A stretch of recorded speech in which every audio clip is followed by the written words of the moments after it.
Sementara kalau orang-orang Nasrani meyakini Yesus Kristus turun di akhir zaman nanti akan mendirikan Kingdom of Heaven, kerajaan surgawi, di mana dia akan mengajak semua orang jadi Nasrani. Ini adalah dusta, ini adalah kebohongan, ya. Yang benar adalah Isa alaihissalam nanti turun di akhir zaman, ya, di sebuah masjid yang menaranya berwarna putih di sebelah timur kota Damaskus.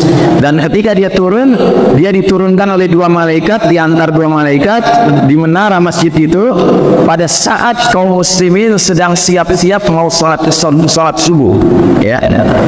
Dan ketika itu umat Islam yang mau sholat di situ ternyata bukan sembarang umat Islam, tetapi adalah umat Islam pasukan Imam Mahdi yang mereka sedang siap-siap akan berperang melawan Dajjal yang memimpin 70.000 tentara Yahudi yang berasal dari Isfahan, dari Iran, ya. Makanya kita sampai sekarang Iran terlibat dalam apa yang terjadi di Palestina, kita menganggapnya sebagai sebuah orkestra, sebuah sandiwara besar, ya, karena Iran itu Syiah. Syiah itu kerjanya mencela istri-istri Rasul, Aisyah, Hafsah, itu dicela sama mereka.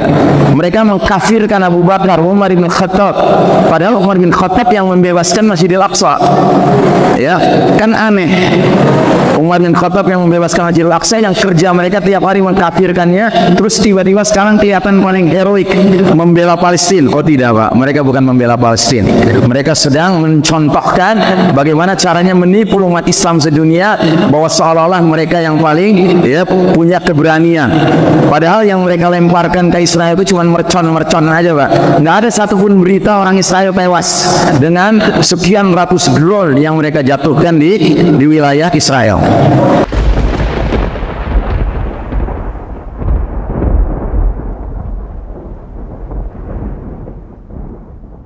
Sekian rahimakumullah, apa yang terjadi saat ini di Ardul Mubarakah, di negeri yang Allah berkahi, yaitu negeri Syam, khususnya Palestina, adalah peristiwa yang sangat besar sekali pengaruhnya kepada perjalanan dunia. Dan malam hari ini saya akan mengangkat tema berkaitan dengan Palestina ini, terkait dengan perjalanan Isra Mi'raj yang Allah Ta'ala takdirkan dialami oleh Nabi kita Nabi Muhammad Sallallahu Alaihi Wasallam. Jadi judulnya kurang lebih perjalanan Isra Mi'raj dan negeri Syam.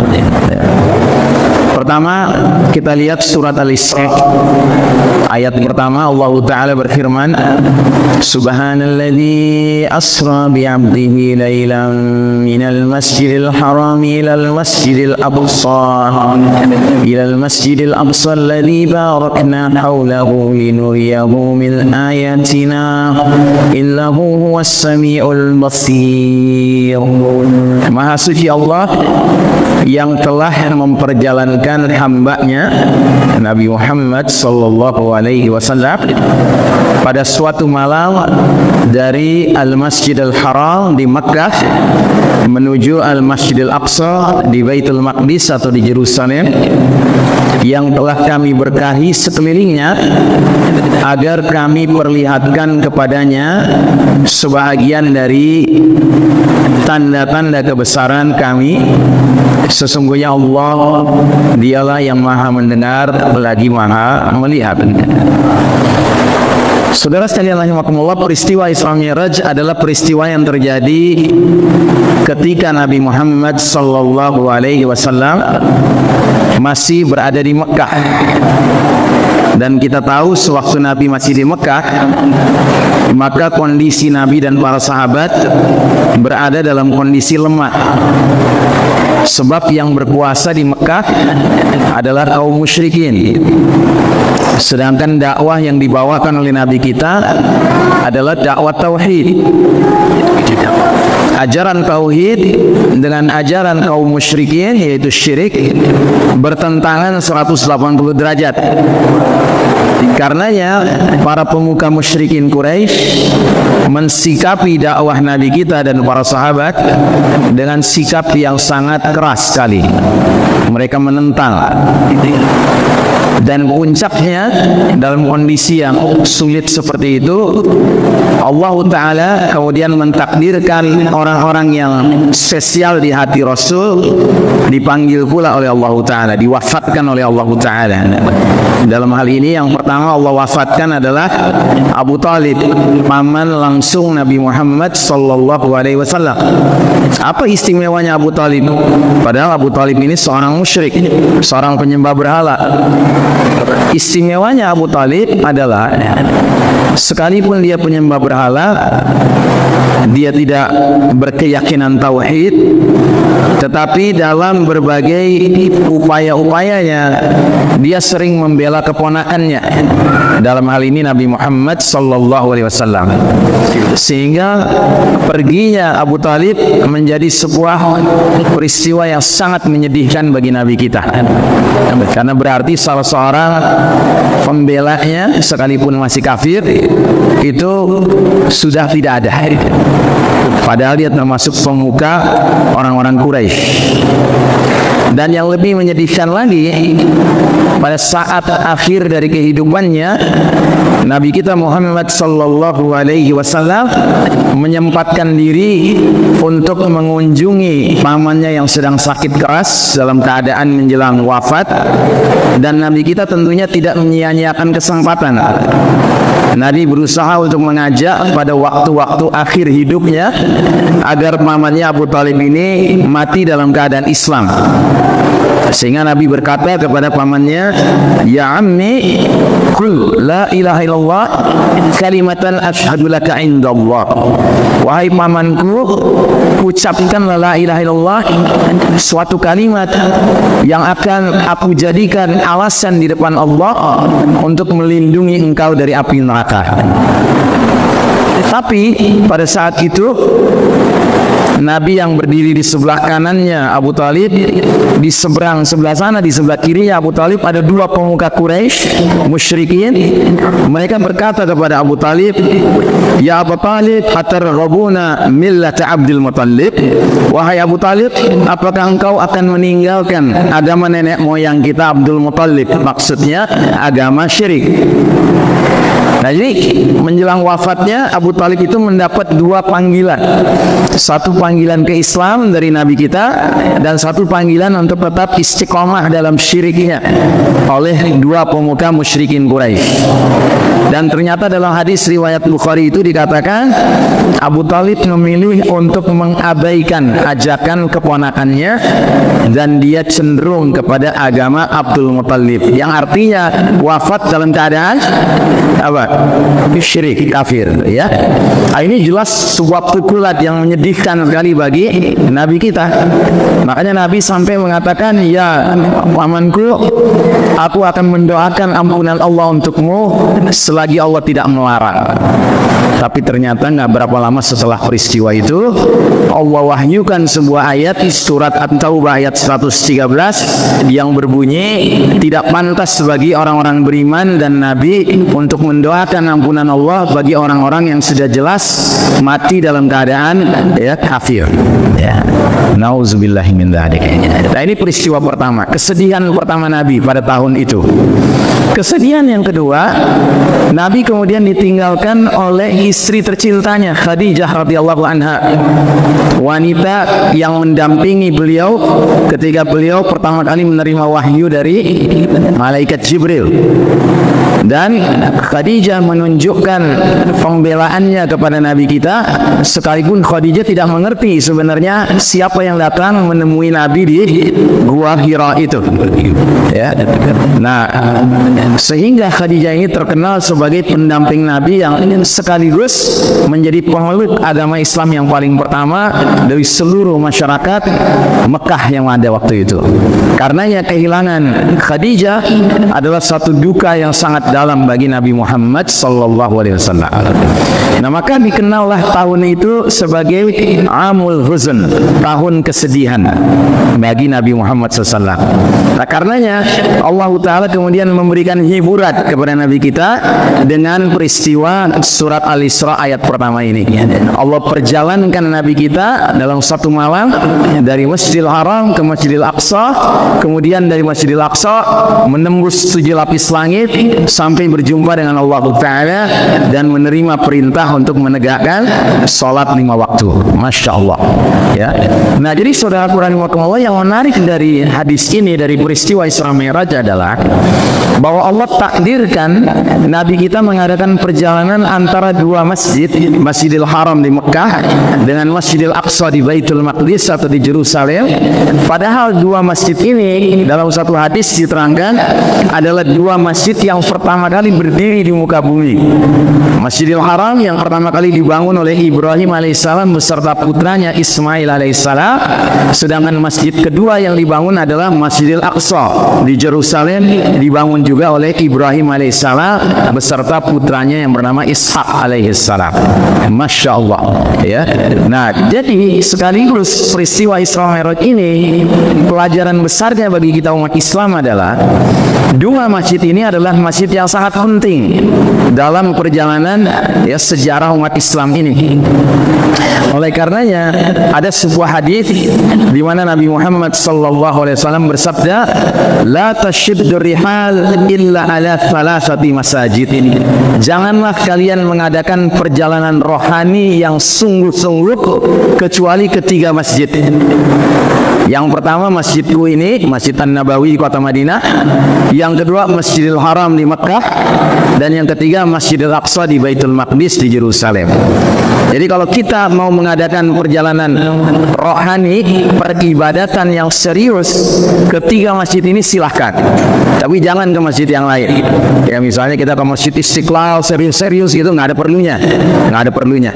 Ya, atau kita ke masjid di mana, katakanlah di Bosnia atau di Australia gitu, nggak ada pentingnya, Pak. Tapi kalau ketiga masjid ini itu jelas-jelas diarahkan oleh Nabi Sallallahu Alaihi Wasallam. Karenanya sejarah menunjukkan bahwa apa yang terjadi di masjid-masjid ini, khususnya Masjidil Aqsa, menentukan jatuh bangunnya umat Islam. Nah, yang menarik dalam kesempatan baik ini, saya akan mengangkat sebuah cuplikan dari sebuah kitab yang ditulis oleh seorang ulama yang sudah wafat 10 tahun yang lalu, namanya Syekh Profesor Muhammad Rawas Al-Ahji.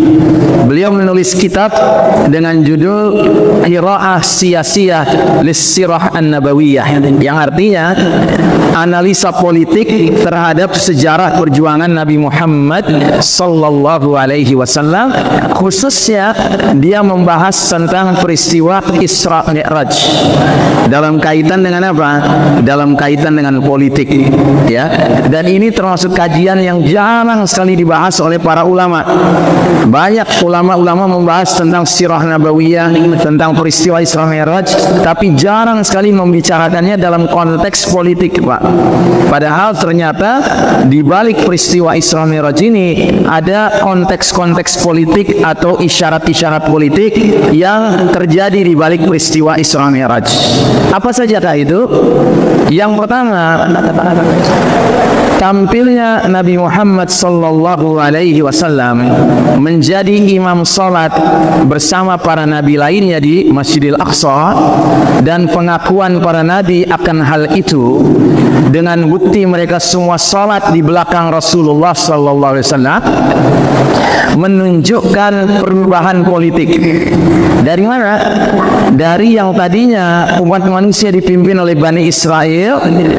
Kemudian selanjutnya umat manusia dipimpin oleh umat Muhammad sallallahu alaihi wasallam. Jadi kalau kita belajar sejarah, Pak, siapa nabi yang diutus Allah sebelum Nabi Muhammad SAW? Siapa? Siapa yang tahu? Siapa? Nabi Muhammad SAW itu kan nabi terakhir, ya. Sebelum Nabi Muhammad diutus, siapa nabi yang diutus sebelum Nabi Muhammad? Siapa? Nabi Isa alaihissalam, Isa ibnu Maryam. Dan Nabi Isa alaihissalam adalah nabi untuk Bani Israel yang terakhir, ya. Setelah itu nggak ada lagi nabi bagi Bani Israel. Dan ternyata Bani Israel mengkhianati Nabi Isa alaihissalam. Ya, buktinya apa? Buktinya sejarah mencatat bahwa orang-orang Yahudi, pendeta-pendeta Yahudi bekerja sama dengan pemerintah Romawi yang waktu itu memimpin Yerusalem dan membuat isu fitnah tentang Isa ibnu Maryam ini, sehingga tentara-tentara Romawi menangkapnya lalu kemudian menyalibnya, walaupun di dalam Al-Quran dijelaskan ma qataluhu wa ma salabuhu walakin syubbiha lahum. Mereka sekali-kali tidak membunuh Isa alaihissalam, mereka tidak menyalib Isa alaihissalam, tetapi yang mereka bunuh dan yang mereka salib adalah seseorang yang diserupakan tampilannya dengan Isa alaihissalam. Itu kan keyakinan kita begitu, Pak. Lalu kemana Isa alaihissalam?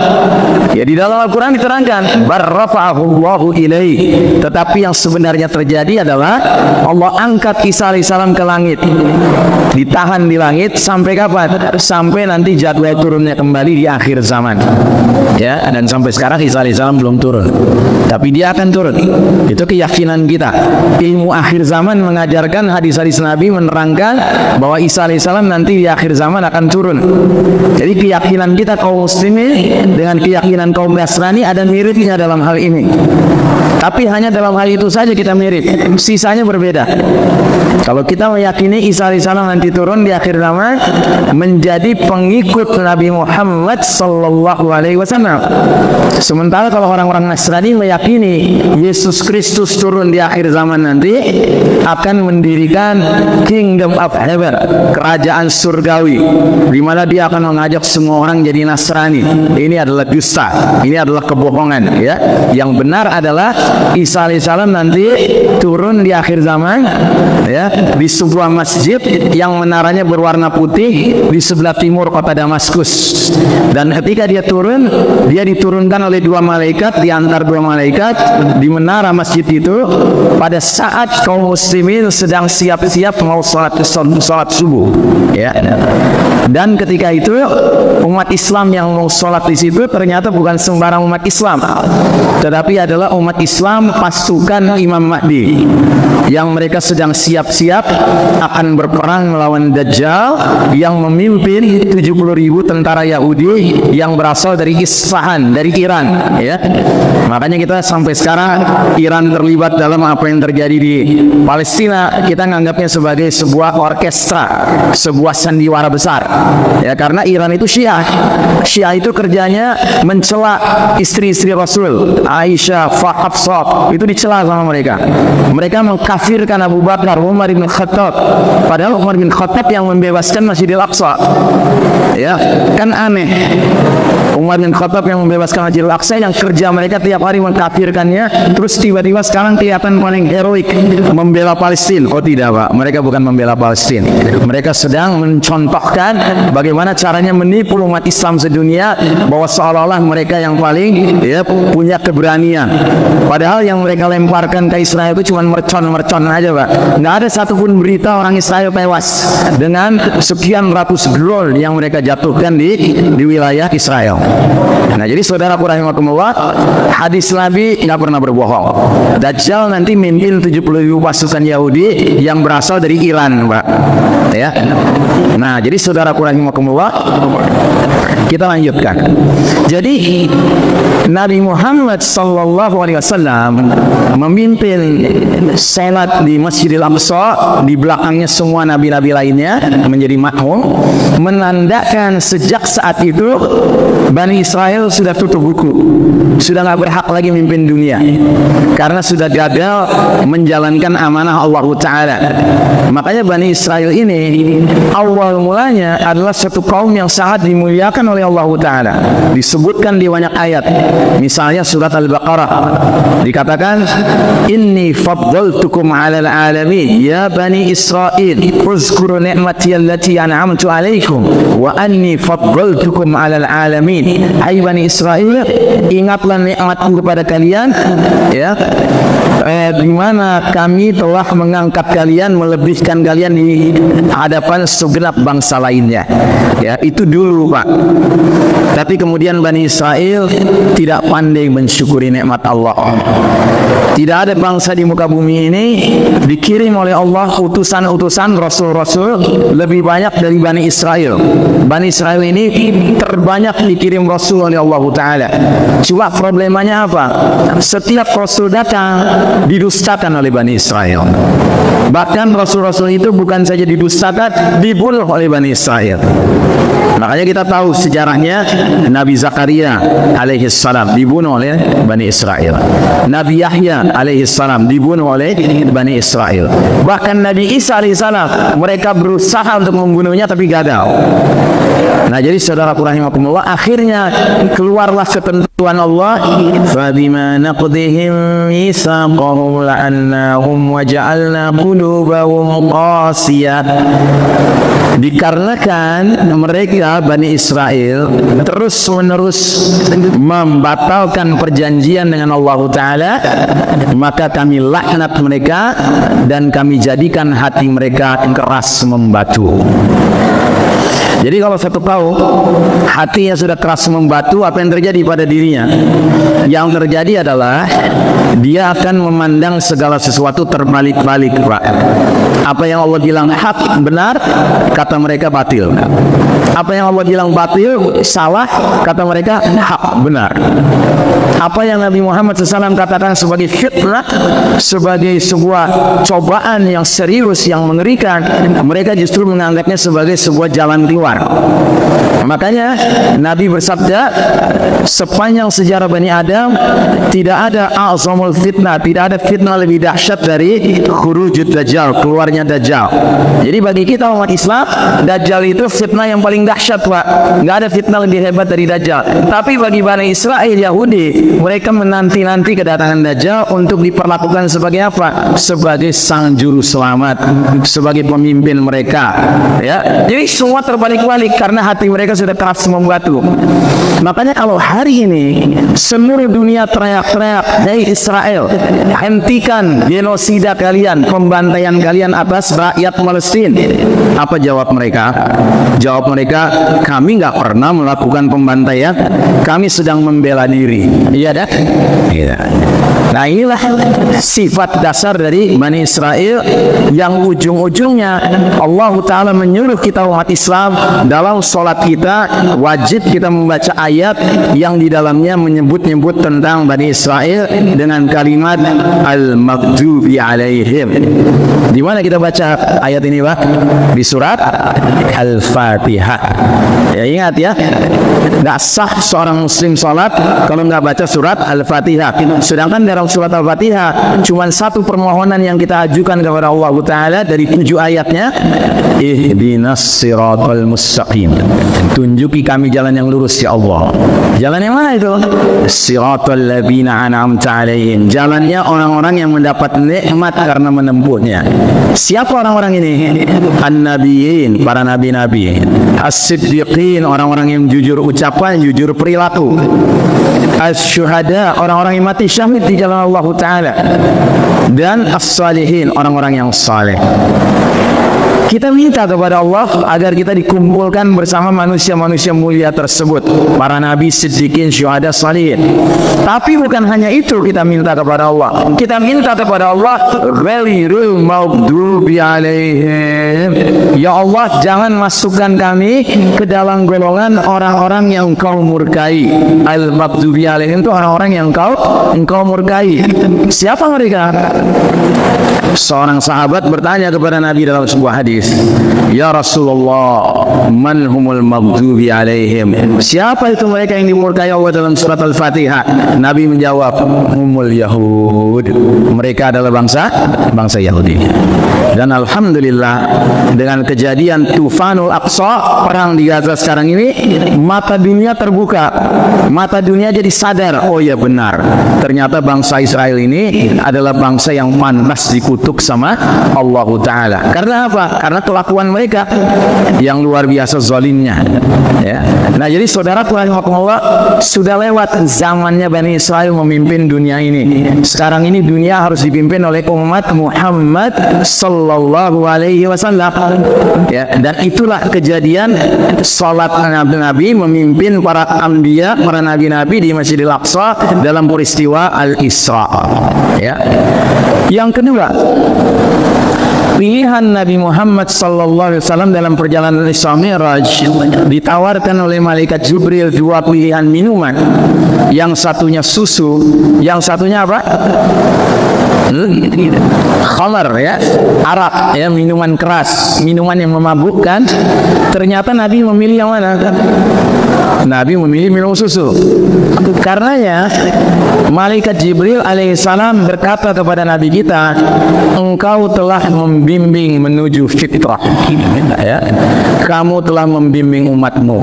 Jadi artinya dengan memilih susu, Nabi kita berarti memilih fitrah. Nabi kita bukan memilih kesenangan yang membuat orang hilang akal, ya. Khamar itu kan kesenangan yang kalau dinikmati akan menghilangkan akal.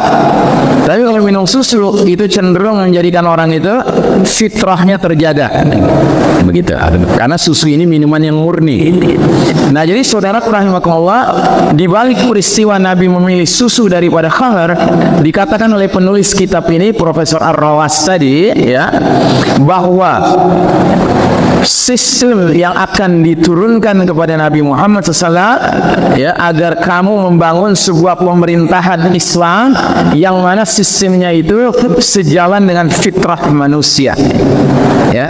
Jadi pemerintahan Islam itu pemerintahan yang sesuai dengan fitrah manusia, karena ajaran-ajarannya adalah ajaran-ajaran fitrah, sebagaimana firman Allah dalam surat Ar-Rum ayat 30. Apa kata Allah? Faqim wajhaka lid-dini hanifan fitratallahi allati fataran nas 'alaiha la tabdila li khalqillah dzalika ad-dinul qayyim walakin aktsaran nas la ya'lamun. Artinya, hadapkanlah wajahmu kepada agama yang lurus ini, agama yang lempeng ini, agama yang Allah ciptakan sesuai fitrah penciptaan manusia. Tidak ada perubahan dalam ciptaan Allah. Islam dari dulu sampai sekarang sampai nanti begitu. Manusia dari dulu sampai sekarang sampai nanti begitu.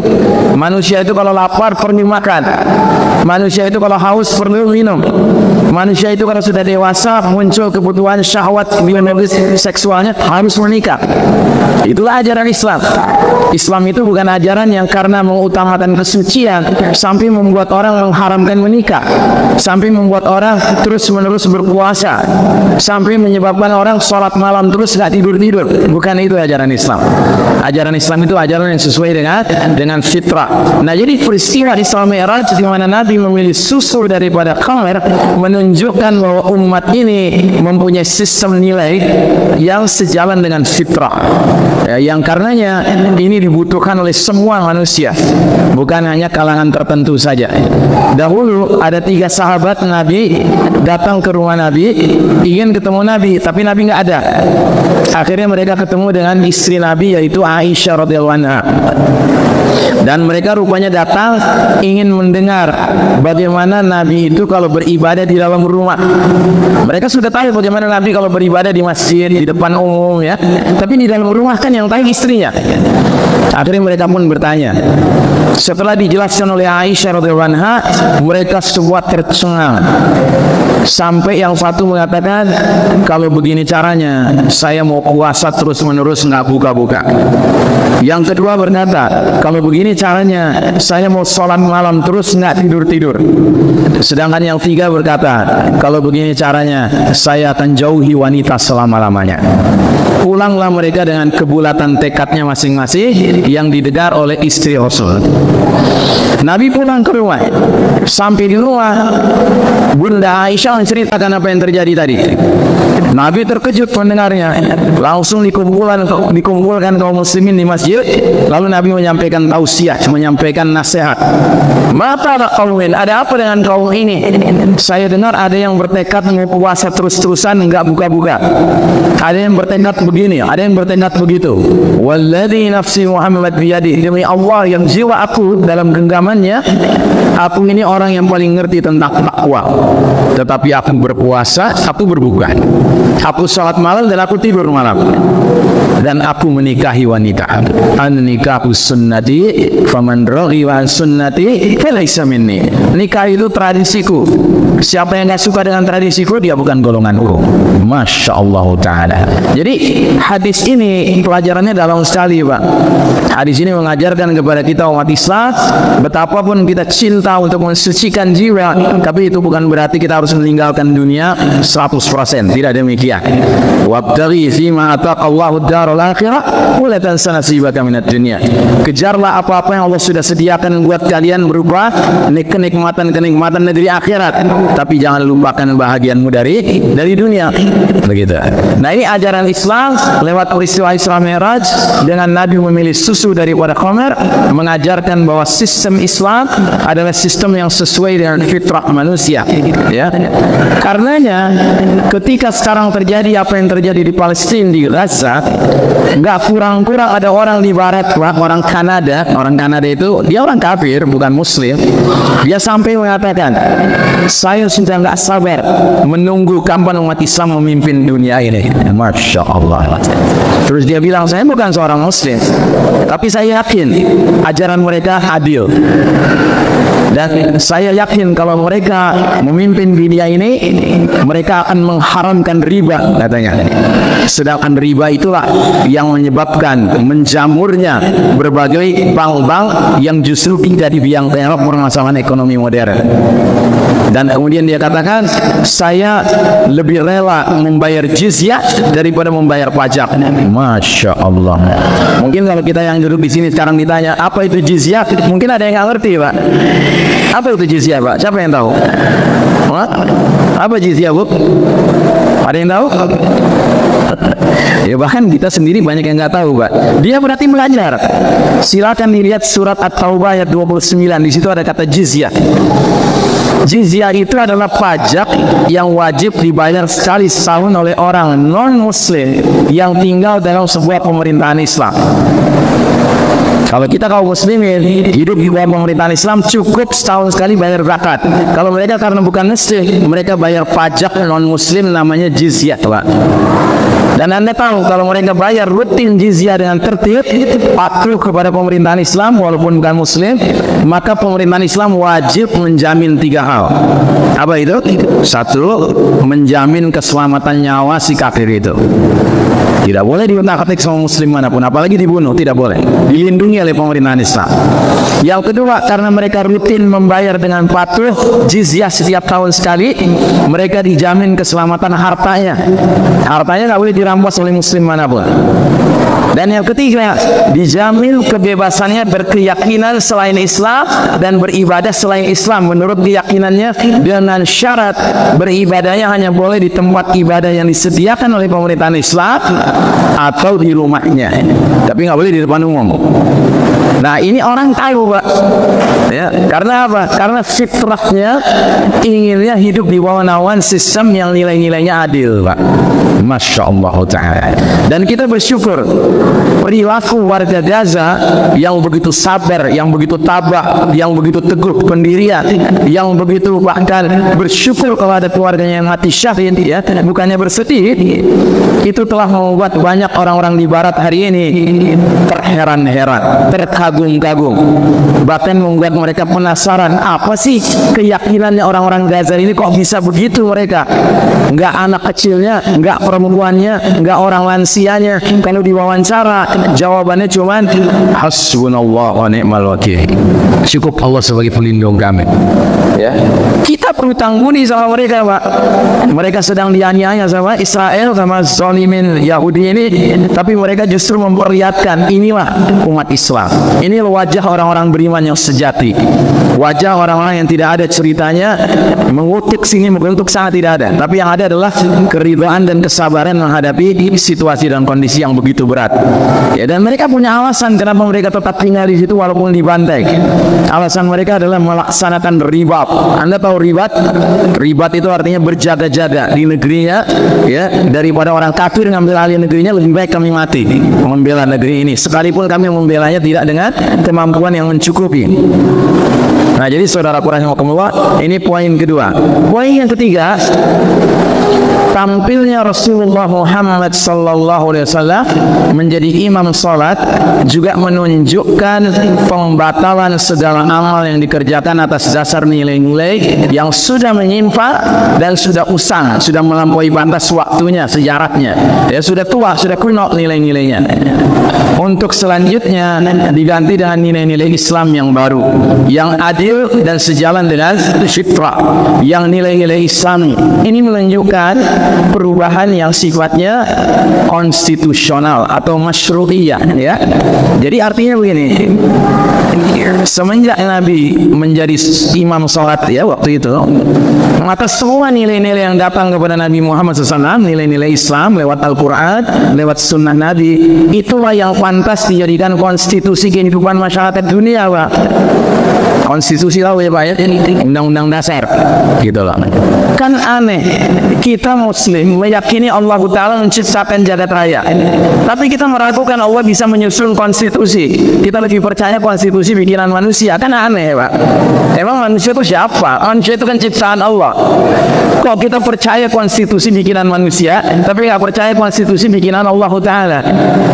Makanya para di Palestina sekarang ini, Pak, di antara slogan mereka dalam berjuang itu terkenal ada 5 kalimat, Pak, slogan mereka. Slogan pertama mereka adalah Allahu ghayatuna, Allah tujuan hidup kami. Ar-Rasul qudwatuna, Rasul adalah panglima kami, teladan kami, ya, pimpinan kami. Yang ketiga, Al-Qur'anu disturuna, Al-Qur'an adalah konstitusi kami, undang-undang dasar kami, bukan yang lainnya. Al-jihadu sabiluna, jihad wa jalan hidup kami. Dan yang kelima, wal mautu fi sabilillah asma amanina, dan mati di jalan Allah itulah cita-cita tertinggi kami. Makanya bagi mereka kalau ada saudaranya yang mati dibunuh sama Israel, bukannya sedih, mereka bersyukur, alhamdulillah, saudara saya diterima Allah sebagai syuhada. Masya Allah, ya. Makanya sekarang ini banyak umat Islam yang terheran-heran melihat kejadian-kejadian yang selama ini dia cuma baca di buku-buku sejarah, terjadi di zaman para sahabat dulu, sekarang terjadi di negeri Palestina. Ada contoh yang sangat mengharukan, ya. Salah satu contoh adalah seorang ibu di Gaza. Dia sedang di dalam rumah, tiba-tiba mendengar deru pesawat tempur Israel terbang di angkasa di langit Gaza, menjatuhkan bom demi bom. Langsung dia teringat anaknya 5 tahun laki-laki sedang main-main di luar rumah. Dia lari ke pintu depan, dia lihat anaknya, dia panggil suruh pulang. Anaknya pun lari terbirit-birit menuju ibunya, menuju rumahnya. Tetapi qadarullah, ada bom jatuh di dekat anaknya, anaknya pun syahid. Nah, malam harinya si ibu ini memohon kepada Allah agar diberikan kesabaran, ketabahan dan keridhaan menerima takdir musibah tersebut. Nah, ketika dia tidur malam dapat rezeki, Allah kasih mimpi dia ketemu sama anaknya. Dia pun bertanya, "Nak, apa yang terjadi padamu?" "Mama, saya juga bingung apa yang terjadi pada diriku. Aku cuma ingat pesawat-pesawat Israel sedang terbang menjatuhkan bom. Aku lari menuju mama, menuju rumah. Tiba-tiba aku sedang lari di dalam surga," katanya. Terus kata ibunya, "Apa yang kamu rasakan?" "Aku nggak merasakan apapun, Mama, kecuali seperti dicubit." Masya Allah. Ini kan sesuai dengan hadis Nabi yang mengatakan, jika orang beriman mengalami syahid, mati di medan jihad fisabilillah, baik itu pejuang maupun orang biasa, maka dia akan merasakan kematiannya seperti digigit semut, Pak. Masya Allah. Ya. Nah, jadi peristiwa-peristiwa seperti ini, Pak, sekarang sedang terjadi di Ardul Mubarakah. Karenanya kita benar-benar harus menyatukan hati kita, pikiran kita, langkah gerak kita bersama mereka, Pak. Karena hadis Nabi berbunyi, al-arwahu junudun mujannada. Roh-roh manusia diciptakan laksana prajurit yang berbaris. Fama ta'arafa minha talaf. Mana-mana roh yang satu gelombang, satu frekuensi akan dipertemukan sama Allah Ta'ala. Wa ma tanakara minha ikhtalaf. Mana-mana roh yang berbeda frekuensi, beda gelombang dipisahkan oleh Allah Ta'ala. Nah, jadi kalau hati kita bersama saudara-saudara kita yang sedang teraniaya oleh zalimin Yahudi, atau bersama mujahidin yang sedang berkeringat-keringat bersusah payah berjuang melawan tentara-tentara negara haram Zionis Israel Yahudi, maka mudah-mudahan roh kita dengan roh mereka akan menyatu, Pak. Gitu. Dan Anda tahu ada kisah lagi, seorang dokter menangani seorang pasien pemuda yang luka parah. Anda tahu di Gaza sekarang rumah sakit sudah banyak yang dibom, dihancurkan, sehingga dokter-dokter bekerja dengan alat kesehatan seadanya, obat-obatan seadanya. Tahu-tahu dokter ini dapat tugas menangani pemuda yang sudah luka parah, maka dia berusaha lah semaksimal mungkin, tapi karena keterbatasan ini dan itu, akhirnya dia nyerah. Tapi dia tidak nyerah dalam hati, nggak berbuat apa-apa lagi. Satu hal yang dia sadari harus dia kerjakan apa? Dia harus mentalkinkan pemuda ini, yang boleh jadi sebentar lagi akan menghilang, dipanggil Allah. Maka lebih baik dia bimbing supaya mengucapkan 2 kalimat syahadat di akhir hayatnya, kan? Sesuai hadis Nabi yang mengatakan, "Man kana kalamuhu fi akhir hayati la ilaha illallah, dakhala jannah."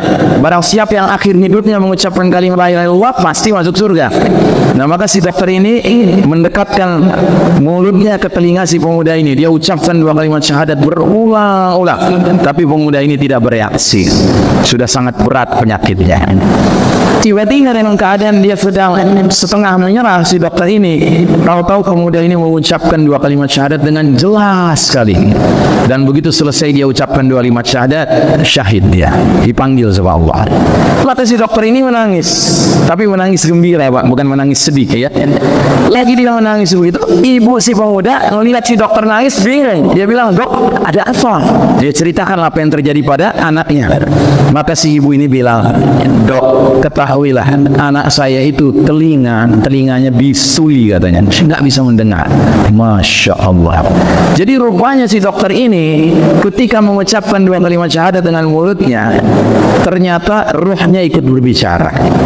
Dan si pemuda ini sekalipun telinganya tuli, tapi ruhnya mendengar, sehingga ruhnya ketemu dengan ruh si dokter ini, dan Allah menjadikan mereka, ya, seolah-olah bekerja sama untuk bisa mengantarkan sahabatnya ini, ya, pasiennya ini menuju Allah Ta'ala dengan sebaik-baiknya kalimat. Allahu Akbar walillahi hamd.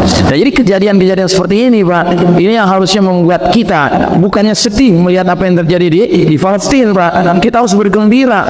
Allah sedang menunjukkan kuasanya, ya. Termasuk kalau kita mengikuti berita di Palestina, jangan cuma ikuti berita-berita tentang nasib-nasib kemanusiaan yang dialami oleh saudara-saudara kita di sana, Pak. Karena berita-berita seperti ini seringkali cuma membuat kita jadi sedih, menjadi nggak berdaya, menjadi merasa, aduh, apa yang bisa saya lakukan, kayak orang bingung gitu. Disuruh berdoa, ngomongnya, masa cuma doa, Ustaz? Doa bukan cuma, saudaraku. Ingat Nabi bersabda, doa silahul mu'min. Doa itu senjatanya orang beriman. Mari kita doakan saudara-saudara kita di sana. Makanya saya mewajibkan diri saya, kalau dapat rezeki jadi imam sholat, saya nggak mau biarkan satu pun sholat 5 waktu kecuali di rakaat terakhir membaca kunut nazilah. Ya, karena itu wajib, Pak. Saudara-saudara kita sedang kesulitan di sana. Kenapa kita tinggalkan doa untuk mereka? Memang kita kira kunut nazilah cuma terus seminggu 2 minggu. Tidak, Pak. Anda tahu sejak 7 Oktober 2023 sudah berapa lama mereka bertahan melawan Israel, Pak? 195 hari, Pak. 195 hari, 6 bulan setengah, Pak. Masya Allah. Mungkin kalau kita menghadapi serangan Cina di negeri ini sampai 6 bulan, Pak, udah habis kita semua, udah murtad kita semua barangkali. Nauzubillah min dzalik. Tapi di sana, Pak, makin mereka ditekan, makin mereka menunjukkan bahwa diri mereka adalah hamba-hamba Allah yang beriman. Ya, Anda lihat saja video-videonya. Anak-anak kecil di sana kalau ditanya, kamu takut dengan serangan-serangan Israel? Tidak. Saya cuma takut sama Allah. Masya Allah. Ya, itu ucapan anak kecil di sana, Pak. Ada orang setengah daya 50-an tahun berdiri di atas reruntuhan rumahnya sudah dibom sama Israel. Anak-anaknya syahid, istrinya syahid, orang tuanya syahid. Ditanya, jadi papa masih punya apa? Saya masih punya Allah. Masya Allah. Mungkin kalau kita yang mengalami itu, Pak, kita belum apa-apa udah ngerengek-ngerengek, Pak, udah nulis di Facebook kita, ya, di berbagai sosial media kita, keputusasaan kita. Oh tidak mereka, Pak. Makanya benarlah sabda Nabi yang mengatakan, sesungguhnya di zaman penuh fitnah, iman itu keberadaannya di Syam, iman itu keberadaannya di Palestina. Dan memang betul, hari ini terbukti. Kalau kita ingin beriman, Pak, belajarlah sama orang Palestina. Nah, yang keempat, pengukuhan Baitul Maqdis sebagai wilayah kekuasaan Islam. Isra Rasulullah SAW di Baitul Maqdis, salat beliau memimpin para nabi di sana, ya, menunjukkan bahwa Baitul Maqdis termasuk bagian dari daerah kekuasaan negara Islam yang akan datang. Sebab tuan rumahlah yang layak menjadi imam salat. Dan di mana-mana kalau kita bertamu ke orang, kemudian hujan, kita nggak bisa ke masjid, waktu salat masuk, ya, terus kita salat berjamaah bersama tuan rumah, tentu tuan rumah yang kita dorong jadi imam salat, kan? Begitu kan adabnya. Nah, jadi kalau Nabi memimpin salat para anbiya di sana, berarti Baitul Maqdis itu, ya, ibu kota dari kepemimpinan Islam kelak nanti. Dan memang demikian hadis-hadis Nabi mengisyaratkan bahwa di akhir zaman nanti ketika Islam berjaya kembali, tegak kembali khilafah ala minhajin nubuwah, maka yang pantas menjadi asimatul khilafah adalah Baitul Maqdis, Yerusalem. Ya, karenanya saat ini pemimpin-pemimpin perjuangan di Palestina khususnya itu sudah terang-terangan mengatakan, hai umat Islam sedunia, bersabarlah kalian. Tidak lama lagi insyaallah Palestina akan membebaskan Yerusalem sebagai ibu kota. Dan saya tidak mengatakan ibu kota Palestina merdeka, tidak, tetapi ibu kota khilafah ala minhajil nubuwah. Jadi mereka niatnya bukan sekedar membebaskan Palestina, Pak, tidak, membebaskan kita semua umat Islam dari cengkraman Yahudi yang sudah memimpin dunia 100 tahun ini, Pak. Ya. Nah, saudara rahimakumullah, inilah kira-kira yang bisa kami sampaikan pada kesempatan yang baik ini. Mungkin yang terakhir saya sampaikan bahwa Tufanul Aqsa atau perang yang sedang terjadi sekarang, Badai Al-Aqsa ini merupakan perang antara perwakilan Ahlul Haq melawan perwakilan Ahlul Batil. Sesuai ayat Al-Quran surat Al-Anfal ayat 41. Allah Ta'ala berfirman, Yawmal Furqani Yawmal Taqal Jam'an. Hari Furqan, pemisahan antara yang hak dengan yang batil, adalah pada hari bertemunya dua pasukan. Pasukan beriman yang sejati keimanannya dan pasukan kafir yang sejati kekafirannya.